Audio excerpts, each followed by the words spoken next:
विद्यार्थी मित्रांनो, सह्याद्री ट्युटोरियल्समध्ये तुमचं स्वागत आहे। मी खूप खुश आहे कारण तुम्हाला माहितीच आहे काल आपण एक नवीन चॅनल लॉन्च केला होता, सह्याद्री मॅथमॅटिक प्लस, आणि तुमचं खूप प्रेम मिळालं। काल एका दिवसात 1000 पेक्षा जास्त सबस्क्रायबर।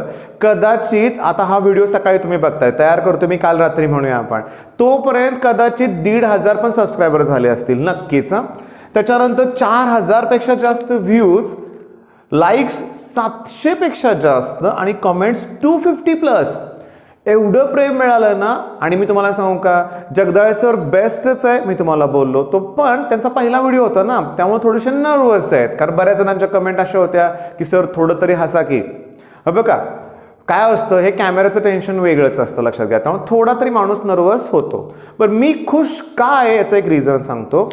या गोष्टीमुळे मी खुश आहे, ठीक आहे, कारण जगदाळे सरांची प्रगती होणार आहे, खूप छान त्यांचं चॅनल प्रमोट केलंय मी म्हणून नाही, त्यांच्याकडे ते आहे क्वालिटी म्हणून ते पुढे जाणार आहेत। ओके, निशांत सरांचं पण तसं होतं की त्यांच्याकडे बेस्ट क्वालिटी होती। बरं, त्यांच्या चॅनलची पण ग्रोथ झाली, जगदाळे सरांच्या चॅनलची पण ग्रोथ होणार आहे, म्हणून मी खुश नाहीये। मी खुश एवढ्यासाठी आहे की तुम्हाला मॅथ्ससाठी बेस्ट असा कंटेंट मिळणार आहे। निशांत सरांच्या चॅनलवर तुम्हाला फिजिक्सचे बेस्ट असे 80 प्लस व्हिडिओ आहेत, म्हणजे जवळजवळ 80 पेक्षा जास्त व्हिडिओ आहेत।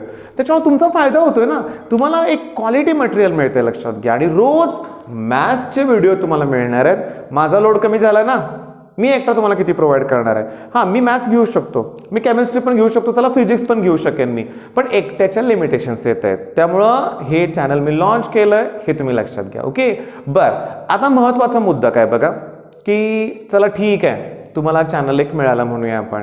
आता बरेच जण मला असे कमेंट्स मिळालेत की सर तुमच्या केमिस्ट्रीच्या सरांना पण व्हिडिओज तयार करायला सांगा। तर एक लक्षात घ्या, क्लासमध्ये फिजिक्स आणि केमिस्ट्री सध्या मीच घेतोय। जगदाळे सर माझ्या घरातच राहायला आम्ही त्यांना आणलंय, का या लॉकडाऊनमुळे, आणि म्हणून ते व्हिडिओज आम्ही देऊ शकतोय। आणि फिजिक्स आणि केमिस्ट्री सर जे आहेत माझ्याकडं, ते लॉकडाऊनमुळे इथे येऊ शकत नाहीत, लक्षात घ्या, त्याच्यामुळे व्हिडिओ तयार करता येत नाहीयेत। पण इंग्लिशचे सर आमचे आहेत बरं का। आणि मी तुम्हाला सांगू का, मी माझं म्हणणं काय सांगतोय ते नीट लक्षात द्या। तुम्ही म्हणाल हे काय तुम्ही सुरू केले, एक चॅनल सुरू करताय, पण तुम्हाला जर बेस्ट एखादी गोष्ट मिळणार असेल ना, बघा मी काय सांगतो ते बघा, की साळुंखे सर माझे पार्टनर आहेत, आम्ही मिळून क्लास सुरू केला होता। ते इंग्लिश शिकवतात, हिस्ट्री जॉग्राफी घेतात, आणि मी सायन्स मॅथ्स घेतो 8, 9, 10च्या मुलांचे, ठीक आहे। सर इंग्लिश एकदम बेस्ट शिकवतात। मग मी त्यांना रिक्वेस्ट केली ही चॅनलची ही ग्रोथ बघून की सर तुमचं पण चॅनल आपल्याला करायचंच आहे का, खूप फायदा होईल। फायदा कोणाला होईल, माझ्यासारख्या लोकांना। मी तुम्हाला खरं सांगू का, मी जेव्हा इंजिनिअरिंग कंप्लीट केल्यानंतर क्लासेस सुरू केले ना, ओके, माझी आई खूप नाराज झाली होती, खूप चिडली होती माझ्यावर क्लासेस सुरू केल्यामुळं, ठीक आहे। का, कारण तिला ते आवडतच नव्हतं। तिची इच्छा होती की मी क्लास 1 ऑफिसर व्हायला पाहिजे, MPSCची एक्झाम, UPSCची एक्झाम दिली पाहिजे। प्रत्येक पालकाचं ते स्वप्न असतं की आपल्या मुलानं IAS व्हायला पाहिजे। लहान मुलांना विचारा की छोट्या मुलांना काय करणार आहे पुढं, कलेक्टर होणार आहे, अशी भाषा असते मुलांची। चांगली गोष्ट आहे, चुकीचं काही नाही आहे बरं का। पण झालं कसं, माझे क्लासेस पुण्यात मी सुरू केले होते, 1-1.5 वर्ष मी पुण्यात क्लास घेतले होते बरं का, ठीक आहे, इंद्रायणी नगरमध्ये, नाशिक फाटा, भोसरी त्या ठिकाणी। मग मुद्दा काय बघा, की क्लासेसमध्ये तिथं पण ग्रोथ होती, बऱ्यापैकी पैसे मिळत होते, ठीक आहे। मग आईला म्हणलं तुला एखादी गिफ्ट घेऊ का, मग आईच माझ्या म्हणणं काय होतं, नाही तू MPSC एक्झाम द्यायची, त्यात तुला चांगली पोस्ट मिळायला पाहिजे, मग मला काय असेल ते गिफ्ट घ्यायचे। पण ठीक आहे म्हटलं। पुन्हा मी साताऱ्यात आलो, साताऱ्यात क्लासेस सुरू केले, आणि पुन्हा आईचा हट्ट तोच होता, त्यामुळे मी MPSCच्या एक्झामला बसलो, एक एक्झाम दिली बरं का मी। आणि त्या MPSCची एक्झामची तयारी करताना मला इंग्लिशची तयारी करायची होती, त्यामुळे मी सरांचे लेक्चर्स अटेंड केले। त्यांचे 5th, 6th, 7th स्टँडर्डच्या लेक्चरमध्ये, 8, 9, 10च्या लेक्चरला सुद्धा मी बसायचो। ओके, त्यावेळेस आमच्याकडे पहिलं वर्ष असल्यामुळं वेळ होता, मी एवढा बिझी नव्हतो, त्यामुळे सरांचे लेक्चर्स मी अटेंड केले। आणि खरं सांगू का, त्यावेळेस माझं इंग्लिश ग्रामर खूप इम्प्रूव्ह झालं होतं, खूप म्हणजे खूप। पण नंतर जसा लोड आला तसं बसता आलं नाही। पण तुम्हाला सांगू का, ती एक खंत होती मला, पण आता मला पॉसिबल आहे। सरांचा चॅनल आम्ही तयार करतोय, लवकरच इंग्लिशचं पण एक चॅनल प्रमोट करणार आहे मी, लक्षात घ्या, आमच्या क्लासेसच म्हणूया आपण। मग त्यात फायदा काय होणार आहे सांगतो, की तुम्ही MPSCची तयारी करणार असाल, तुम्हाला त्या चॅनलचा नक्की उपयोग होईल। जर माझ्यासारखे पालक, आता माझी मुलं एक 6th मध्ये आहे, एक 10th मध्ये, आता 11th मध्ये गेला म्हणूया आपण, अरे त्यांच्या पण ग्रामरच्या काही डिफिकल्टी असतील तर मी जर सॉल्व्ह केलं तर तो मुलांचा आनंद वेगळाच असतो. पण त्यासाठी माझं इम्प्रूव्ह व्हायला पाहिजे ना. तर मी आता जे काही पालक जे बघतायत ना सध्याची स्ट्रॅटेजी, त्यांना मी रिक्वेस्ट काय करेन की जेव्हा इंग्लिशचं नवीन चॅनल आमचं लॉन्च होईल ना, तेव्हा हे तुमच्यासाठी हे लक्षात घ्या. आता CETची तयारी करणारी मुलं जे आहेत ना, त्यांना ते चॅनल नाही आहे, पण तुमचे पेरेंट्स आहेत ना. आता बघा, सगळ्यांचंच काही ग्रामर माझ्यासारखं वीक असणार नाहीये, काही जण एक्सपर्ट असणार आहेत, लक्षात घ्या. पण जास्तीत जास्त लोकांना त्याचा फायदा होईल. आणि अगदी सांगू का की 5th स्टँडर्ड पासून 12th स्टँडर्डच्या मुलांना अगदी फायदा होईल असं सर शिकवतील. ओके, मग लवकरच ते चॅनल पण घेईन मी. बरं, आता ह्या गोष्टी झाल्या चॅनलच्या म्हणूया आपण. आता मेन आपली जी स्ट्रॅटेजीचा पार्ट आहे ना, त्यात एका कालच्या सबस्क्रायबर म्हणजे साताऱ्यातील शहा नावाचा एक सबस्क्रायबर आहे आपली मुलगी, तर तिनं काय सजेस्ट केलं की सर 11th स्टँडर्डचे केमिस्ट्रीचे न्यूमेरिकल्स एकदा डिस्कस करा. ओके, मग मी आज काय करणार आहे की CETच्या एक्झाममध्ये आलेले म्हणजे आपल्याला 2018 आणि 2019 यावेळेस 11चा पोर्शन इन्क्लूड झाला होता, त्यात मग 11th स्टँडर्डचे जे न्यूमेरिकल्स आलेत ना ते आपण आता डिस्कस करूया. आता मी काय करतो बघा, 2019च्या पेपरमध्ये आलेला क्वेश्चन मी अगोदर जरा डिस्कस करूया आपण, आणि नंतर आपल्याला आणखीन कुठले टॉपिक करायचे आहेत हे मी तुम्हाला नंतर होमवर्क म्हणून देणारच आहे. बघा, पहिला प्रश्न आलाय, what is the percentage of carbon in urea. जसा CETत होता ना क्वेश्चन त्या पेपरमध्ये, तसा मी फळ्यावर लिहिलंय. ओके, काय दिलंय त्यांनी, युरियाचा मॉलिक्युलर फॉर्म्युला दिलाय का, नाही दिला, लक्षात घ्या, दिलेला नाही आहे. मी तुम्हाला सांगू का, हा प्रश्न असा पण आहे बरं का की find mass percentage of carbon in urea, किंवा कार्बन इन ग्लुकोज विचारतील, किंवा नायट्रोजन इन युरिया म्हणतील, लक्षात घ्या. मग तुम्हाला माहीत पाहिजे काय माहिती आहे का, बेसिक की युरियाचा मॉलिक्युलर फॉर्म्युला असा आहे, मध्ये कार्बोनिल आहे NH2 आणि इथं NH2, बरं त्यात एकच कार्बन आहे की नाही. बरं, त्याचं मोलार मास आहे 60, तुम्ही कॅल्क्युलेट करा, कळेल तुम्हाला. बघा, युरियाचं मोलार मास 60, ग्लुकोजचं 180, शुगरचं 342. सोल्युशन अँड कोलिगेटिव्ह प्रॉपर्टीजमध्ये तुम्ही भरपूर न्यूमेरिकल सॉल्व्ह केलेले आहेत, लक्षात घ्या. मग हे मोलार मास माहितीच आहे, ग्रॅम मोल इनवर्स. आता मी तुम्हाला ना मास पर्सेंटेज म्हणजे पर्सेंटेज ऑफ कार्बन मग आता लिहितो मी, बरं, पर्सेंटेज ऑफ कार्बन. हा बघा, पर्सेंटेज ऑफ कार्बन असू दे किंवा हायड्रोजन असू दे किंवा कुठलंही ॲटमचं पर्सेंटेज काढताना टोटल मोलार मास खाली लिहा. पर्सेंटेज म्हणजे इंटू 100, हे तर बेसिक तुमच्या लक्षात आलं का की मोलार मास खाली घ्या. आता या मोलार मासमध्ये कार्बनचं कॉन्ट्रीब्युशन किती आहे, एकच कार्बन आहे म्हणजे मी तर 12 लिहितो. अरे 2 कार्बन असतं तर 24 लिहिलं असतं. आता मला सांगा किती सोपं आहे कॅल्क्युलेशन CETसाठी. 60ला 12 डिवाइड करा, 5 येणार, 100ला 500, किंवा एक काम करू शकता, या 0ला 0 कॅन्सल करा, 12ला 6 डिवाइड करा, 2 × 10 20%. मग युरियामध्ये म्हणजे युरियामध्ये कार्बनचं पर्सेंटेज किती आहे सांगा, 20%. मग हा पहिला टाईप तुमचं लक्षात आला का.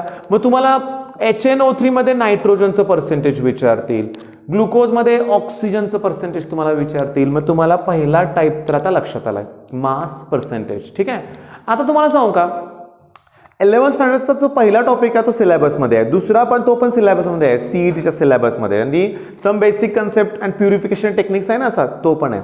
या तिन्हीमध्ये न्यूमेरिकल्स आहेत, लक्षात घ्या. कोणते न्यूमेरिकल्स आहेत फळ्यावर लिहिलंय मी. बरं, हा प्रश्न CETत आलेला आहे, हा प्रश्न पण CETत आलाय. पण मला एक जाणीव झाली की CETत आलेले प्रश्न इझी येत आहेत, तुम्हाला बेसिक फक्त माहिती पाहिजे, लक्षात घ्या. मग त्यासाठी ना मी ऑलरेडी 2 व्हिडिओ तयार केलेत, मी त्याची लिंक डिस्क्रिप्शनमध्ये शेअर केलेली आहे, लक्षात घ्या. तुम्ही बघा, एक 30 ते अर्धा तास वेळ जाईल तुमचा, पण हे सगळ्याच कन्सेप्ट मी त्यात एक्सप्लेन केलेत. ओके, आता CETत आलेला प्रश्न बघूया. Volume of 1 mole of gas at STP तुम्हाला माहितीच आहे 22.4 लिटर असतं, स्टँडर्ड व्हॅल्यू आहे, ती फिक्स व्हॅल्यू आहे. पण थांबा, ऑप्शनमध्ये कुठंच लिटर नाही आहे, मीटर क्यूब आहे. मग आता काय करायचं, लिटर म्हणजेच DM क्यूब तुम्हाला माहिती आहे. आता लिटर म्हणजेच DM क्यूब, आणि DM क्यूबचं मीटर क्यूब करण्यासाठी 1000 डिवाइड करावं लागतं, म्हणजेच 10⁻³ मल्टिप्लाय.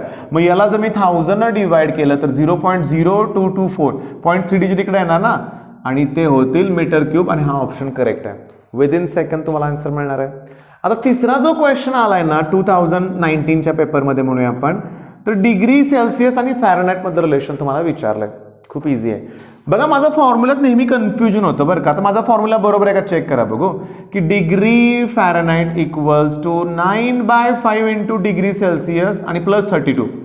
ओके, मग मला माझं मन काय म्हणतं 9/5 बरोबर आहे का 5/9 हे बरोबर आहे का असं मनात शंका येते. तर त्यावेळेस मी काय करतो तुम्हाला सांगू का ॲक्च्युली की -40 डिग्री सेल्सिअस आणि -40 डिग्री फॅरनहाइट या दोन्ही व्हॅल्यू सेम असतात. म्हणजे -40 ही जी व्हॅल्यू आहे ती सेल्सिअसमध्ये पण तेवढीच आहे आणि फॅरनहाइटमध्ये पण तेवढीच आहे. म्हणजे हे MCQ आहे बरं का. आता आपण एक चेक करून बघूया चला की आपण काय करूया की सेल्सिअसची व्हॅल्यू -40 टाकून बघूया. बघा आपलं बरोबर येतं का बघूया. आलं तर ठीक, बरोबर नाही तर फॉर्म्युला चुकला म्हणूया आपण. मग 9/5 आणि इथं टाकतो मी -40 ओके इथं आणि प्लस अजून 32 आहेत. आता शांतपणे बघा की 5 1 जा 5 5 8 आणि 8 9 चा 72 -72 प्लस 32 आलं का -40 फॅरनहाइट आलं ना. म्हणजे हे आपलं बरोबर आहे. म्हणजे तुम्हाला सेल्सिअस आणि फॅरनहाइट ॲक्च्युली स्टेट्स ऑफ मॅटरमध्ये आहे ना. पण त्यात तुम्हाला सांगू का काहीतरी ट्रिपल पॉईंट वगैरे असे काही टेम्परेचर आहेत ते तुम्ही करा. आता मी तुम्हाला एक होमवर्क देतोय वेगळा बरं का. काल माझ्याकडून ना बहुतेक P ब्लॉकमध्ये एक मिस्टेक झालेली लक्षात घ्या. अल्फा सल्फर आणि बीटा सल्फर म्हणजे 369 का 393 टेम्परेचर मी टेक्स्टबुकमध्ये आत्ता पहिल्यांदा ते चेक करा बरं का. माझ्याकडून काय मिस्टेक झाली असेल ते पण कमेंटमध्ये नक्की सांगा. आता नेक्स्ट हे 3 क्वेश्चन्स तर एक एक एक असे एक्झाममध्ये आले होते म्हणूया आपण. आता आणखीन काय बघा इम्पेरिकल फॉर्म्युला सांगू का. सगळ्यात सोपं आहे की पहिल्यांदा ॲटॉमिक रेशो नंतर सिम्पलेस्ट रेशो काढायचा आणि मग इम्पेरिकल फॉर्म्युला. इम्पेरिकल फॉर्म्युला आणि मॉलिक्युलर फॉर्म्युलामध्ये रिलेशन आहे की molecular formula equals to n into empirical formula. हे सगळं मी त्या व्हिडिओमध्ये डिटेलमध्ये घेतलं आहे. त्याच्यानंतर गॅस लॉज कुठले आहेत माहिती आहे. Van Hoff Boyle's law, van Hoff Charles law बरोबर ना. अरे वॅन टॉप नाही ते सोल्युशनमध्ये नुसतंच Boyle's law, Charles law, Avogadro's law त्याच्यावरचे न्यूमेरिकल्स करा. मोल कन्सेप्ट मात्र बाळांनो आता खूप महत्त्वाचं आहे. हे स्टॉइचोमेट्री आणि मोल कन्सेप्ट आहे ना वाटतं तेवढं सोपं आहे ना. मोल नंबर ऑफ मोल्स तुम्हाला काढता आले पाहिजेत. तुम्हाला सांगतो नंबर ऑफ मोल्स काढण्यासाठी 3 फॉर्म्युले आहेत. Given mass upon molar mass okay हा पहिला फॉर्म्युला. जर व्हॉल्यूम ॲट STP दिला असेल तर त्याला 22.4 ने डिवाइड करा नंबर ऑफ मोल्स मिळतील ओके. आणि तिसरा फॉर्म्युला काय तुम्हाला नंबर ऑफ मॉलिक्युल्स दिले असतील तर त्याला ॲव्होगॅड्रोज नंबरनं डिवाइड करा. मग मोल कन्सेप्ट मोस्ट इम्पॉर्टंट आहे. तुम्हाला नंबर ऑफ ॲटम्स विचारतील, नंबर ऑफ मॉलिक्युल्स विचारतील. इझी असणार आहे ते पण बेसिक माहिती पाहिजे. स्टॉइचोमेट्री रिॲक्शन बेस्ड म्हणजे पोटॅशियम क्लोराईडचं डिकम्पोजिशन नंतर ऑक्सिजन तयार होतं. मग किती घ्यावं लागेल किती मोल्स स्टॉइचोमेट्री खूप महत्त्वाचं आहे.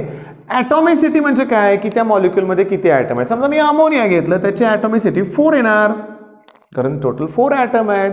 म्हणजे ॲटॉमिसिटी कळालं का. पण मुद्दा काय माहिती आहे का आता अमोनियम फॉस्फेटची ॲटॉमिसिटी किती आहे असा प्रश्न आहे का MCQ. तर अमोनियम NH4 फॉस्फेट PO4 त्याचे ऑक्सिडेशन स्टेट -3 याची +1 तुम्हाला माहिती आहे आपण असं मल्टिप्लाय करतो 9th स्टँडर्ड आठवा. मग बघा मग NH4 ला 3 ने मल्टिप्लाय केलं आणि PO4 सांगा टोटल ॲटम किती आहेत बघा. NH4 मध्ये 5 ॲटम आहेत त्याला 3 ने मल्टिप्लाय केलं की 15 आणि हे 5 म्हणजे त्याची ॲटॉमिसिटी 20 आहे. आणि सगळ्यात शेवटी क्वांटिटेटिव्ह ॲनालिसिस मोस्ट इम्पॉर्टंट आहे अगदी JEE साठी. जेल्डाल्स मेथड, ड्युमास मेथड, कॅरियस मेथड सगळ्यांचे न्यूमेरिकल्स मी व्हिडिओमध्ये घेतलेले आहेत आणि त्याची लिंक तुमच्यावर शेअर केलेली आहे. मग मला असं वाटतंय आजच्यासाठी हा होमवर्क ठीक आहे तुम्हाला एवढा म्हणूया आपण. म्हणजे काय होईल एक क्वेश्चन मिनिमम आपला पक्का होणार आहे. आता तुम्हाला सांगू का बरेच जण म्हणतात माझं केमिस्ट्री वीक आहे, फिजिक्स वीक आहे. बाळांनो शून्यापासून सुरुवात केली पाहिजे. हे सगळे तुम्ही न्यूमेरिकल्स करा ओके. हे सगळे न्यूमेरिकल्स करा. तुम्हाला काय होणार आहे एक प्रश्नाची तयारी होणार आहे. म्हणजे एवढं करून एक क्वेश्चन म्हणजे कष्ट आहेत ना. मग चला करा. दिवस तुमचा चांगला जाओ. बेस्ट ऑफ लक. धन्यवाद.